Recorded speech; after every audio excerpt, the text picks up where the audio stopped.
श्री स्वामी समर्थ. नमस्कार, मी शर्मिला. माझ्या यूट्यूब चॅनेलमध्ये माझ्या सगळ्या गोड यूट्यूब फॅमिलीचं अगदी मनापासून स्वागत करते.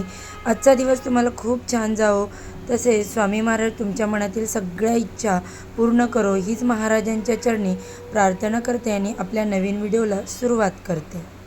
आज 13 जानेवारी वार मंगळवार आणि आज आलेली आहे भोगी. भोगीच्या सर्वांना खूप साऱ्या शुभेच्छा. तर बघा, मकर संक्रांतीच्या एक दिवस अगोदर भोगी हा सण साजरा केला जातो. मकर संक्रांत हा इंग्रजी वर्षातील पहिला सण असतो, त्यामुळे या सणाला विशेष धार्मिक महत्त्व दिले जाते. भोगीच्या दिवशी पवित्र नदीमध्ये स्नान करणे, दान करणं अत्यंत शुभ मानलं जातं. या भोगीच्या दिवशी सूर्यदेव, इंद्रदेव यांची पूजा करून त्यांना जल अर्पण केले जाते. या दिवशी सूर्यदेवांची पूजा केल्याने सर्व दुःख पाप जे असतात ते मुक्ती होतात आणि जीवनामध्ये सुख समृद्धी येते असं म्हटलं जातं. या संक्रांतीपासून चांगल्या दिवसाची सुरुवात होते. याचे कारण म्हणजे सूर्य या दिवसात दक्षिण ते उत्तर गोलार्धात फिरत असतो. या दिवशी देवांच्या दिवसाला सुरुवात होत असते. तसेच या दिवशी केलेले जे दान असते त्याचं आपल्याला पुण्यफल प्राप्त होत असतं. आणि बघा, म्हणूनच या दिवशी आपल्या शास्त्रामध्ये करण्यासाठी काही प्रभावी उपाय आणि सेवा सांगितल्या जातात. आज या व्हिडिओमध्ये मी तुम्हाला एक अतिशय प्रभावी असा उपाय सांगणार आहे. आज मंगळवार भोगीच्या दिवशी तुम्ही भोगी नाही केली तरी चालेल, परंतु संध्याकाळी कापुरासोबत जाळा ही एक वस्तू घरातील भांडणं, पितृदोष, वास्तुदोष, नजरबाधा, भोग नष्ट होऊन कुटुंबाची, मुलांची, पतीची अगदी भरभरून प्रगती होईल. घरामध्ये अखंड लक्ष्मी वास करेल अशी कोणती वस्तू आपल्याला संध्याकाळी कापरासोबत जाळायची आहे, कोणत्या वेळेत हा उपाय करायचा, याबद्दलची संपूर्ण माहिती आज या व्हिडिओमध्ये मी तुमच्यासोबत शेअर करणार आहे. त्यामुळे व्हिडिओ स्किप न करता शेवटपर्यंत नक्की पहा. चॅनलवरती पहिल्यांदा नवीन आला असेल तर सबस्क्राईब करा आणि असेच माहितीपूर्ण नवनवीन व्हिडिओ पाहण्यासाठी बेल आयकॉनला प्रेस करा, म्हणजे जेव्हा कधी मी नवीन व्हिडिओ अपलोड करेल त्याचे नोटिफिकेशन सर्वात आधी तुम्हाला मिळेल आणि तुम्ही एक पण व्हिडिओ मिस करणार नाही. तसेच बघा, या भोगी या दिवशी खूप महत्त्व दिले जाते या दिवसाला आणि तो खूप शुभ मानला जातो. भोगीच्या दिवशी आपल्या जीवनातील वाईट भोग, दुःख, दारिद्र्य, अडचणी दूर करण्याचा सगळ्यात महत्त्वाचा दिवस मानला जातो आणि म्हणूनच आपल्याला आज संध्याकाळी आपल्या घरामध्ये कापुरासोबत ही एक वस्तू जी आहे ती जाळायची आहे. तर बघा, ज्या घरामध्ये हा उपाय संध्याकाळी केला जाईल त्या घरातील सर्व दुःख, दारिद्र्य, अडचणी या दूर होतील. कारण आपल्याला सर्वांना माहीत आहे भोगीचा दिवस हा भोग, संकट, दुःख दूर करण्याचा दिवस मानला जातो आणि या दिवशी आपण घरामध्ये काही प्रभावी उपाय केले तर आपल्या घरातील सर्व समस्या दूर होऊन लक्ष्मी प्रसन्न होते आणि आपल्याला तुमच्या आयुष्यामध्ये आर्थिक समस्यांना सामोरे जावं लागत असेल, आर्थिक अडचणी येत असतील, घराची भरभराट होत नसेल, पैसा टिकत नसेल, व्यवसायात अडचणी येत असतील, व्यवसाय चांगला चालत नाही, घरामध्ये हवा तसा पैसा येत नाही, आला तरी तो काही ना काही कारणाने घरातून निघून जातो. म्हणजेच घरात पैसा टिकत नाही.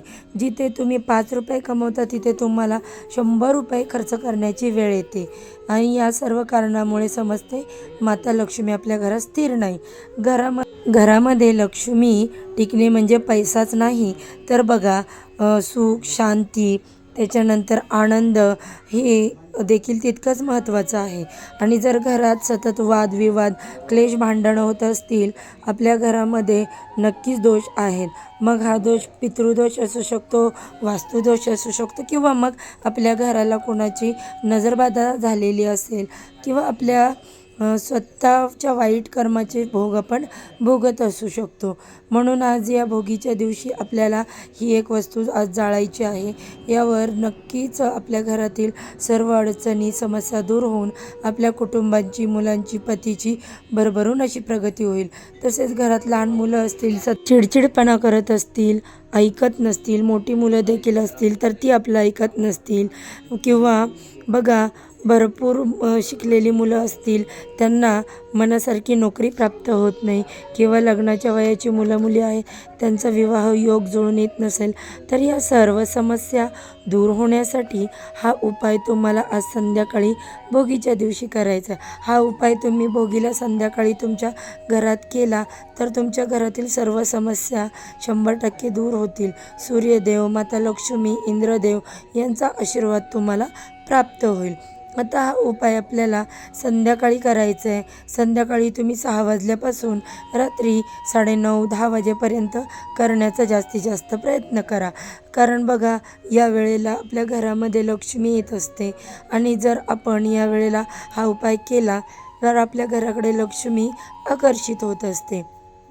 आणि हा उपाय करण्यासाठी तुम्हाला सर्वप्रथम तुमच्या देवघरातील एक दिवा प्रज्वलित करायचा. त्याच्यानंतर धूप, दीप, अगरबत्ती लावून वातावरण प्रसन्न करायचं. तसेच घराच्या मुख्य प्रवेशद्वारावर दिवा लावायचा. तुळशीसमोर एक दिवा लावायचा. कारण या भोगीच्या दिवशी दीपदानाला खूप जास्त महत्त्व आहे. त्यामुळे बघा, तुम्हाला असे दिवे जे आहेत ते सर्वप्रथम उपाय करण्याअगोदर लावून घ्यायचे आणि यानंतर आपल्याला हा उपाय करायला सुरुवात करायची. आता हा उपाय करण्यासाठी तुम्हाला कापूर जाळायचं भांडं घ्यायचं किंवा मग एखादी मातीची पणती घेतली तरी चालेल किंवा मग एखादी स्टीलची प्लेट घ्या. त्यानंतर सर्वप्रथम त्या कापूर जाळण्याच्या भांड्यामध्ये थोडेसे तांदूळ ठेवायचे. तांदळावरती तुम्हाला 5 भीमसेन कापराच्या वड्या ठेवायच्या. भीमसेन कापूर नसेल तर तुम्ही साधा कापूर वापरला तरीही चालेल, परंतु भीमसेन कापूर असेल तर तोच घेण्याचा जास्तीत जास्त प्रयत्न करा. यानंतर तुम्हाला एक दालचिनीचा तुकडा जो आहे तर तो घ्यायचा. तो सुद्धा तुम्हाला या कापरासोबत ठेवायचा. दालचिनी ही आपण मसाल्यामध्ये वापरतो, परंतु लक्ष्मीप्राप्तीसाठी, धनप्राप्तीसाठी दालचिनी खूप महत्त्वाची असते आणि म्हणूनच तांत्रिक क्रियामध्ये सुद्धा दालचिनीचा वापर केला जातो. दालचिनी ही देवी लक्ष्मीला अतिशय प्रिय आहे. घरात दालचिनी जाळली तर खूप शुभ मानलं जातं, म्हणून दालचिनीचा छोटा तुकडा कापरावर ठेवायचा. यानंतर चिमूटभर काळे तीळ आपल्या हातामध्ये घ्यायचे आणि आपल्या घरातील प्रत्येक व्यक्तीवरून उतरवायचे. डोक्यापासून पायापर्यंत 7 वेळा उतरवून घ्यायचे.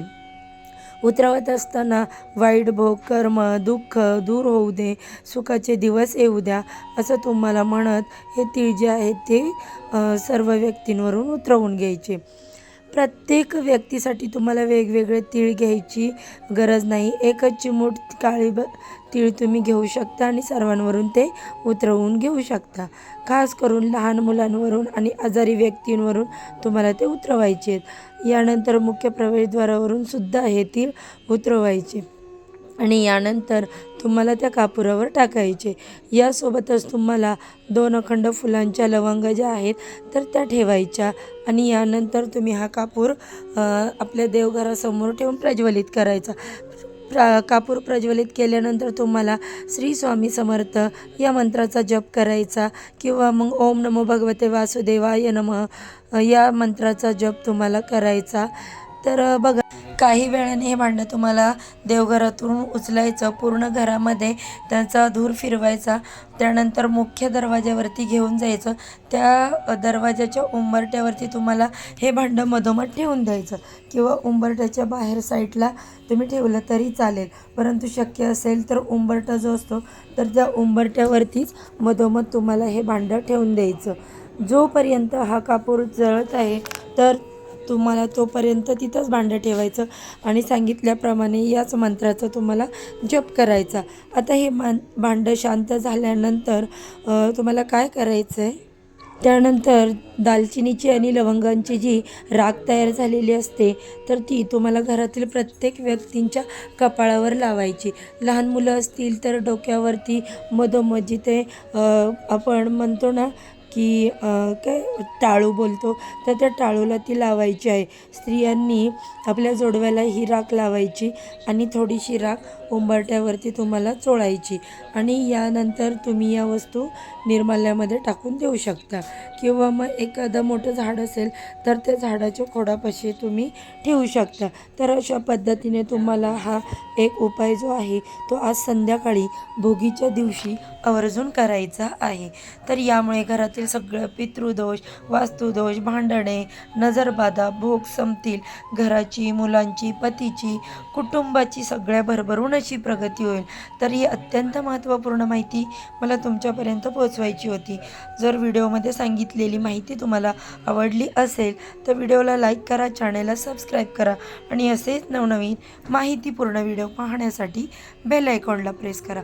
चला तर मग आजच्या व्हिडिओचा इथेच एंड करते. उद्या अशाच छानशा माहितीसोबत पुन्हा नव्याने भेटू. सर्वांना श्री स्वामी समर्थ.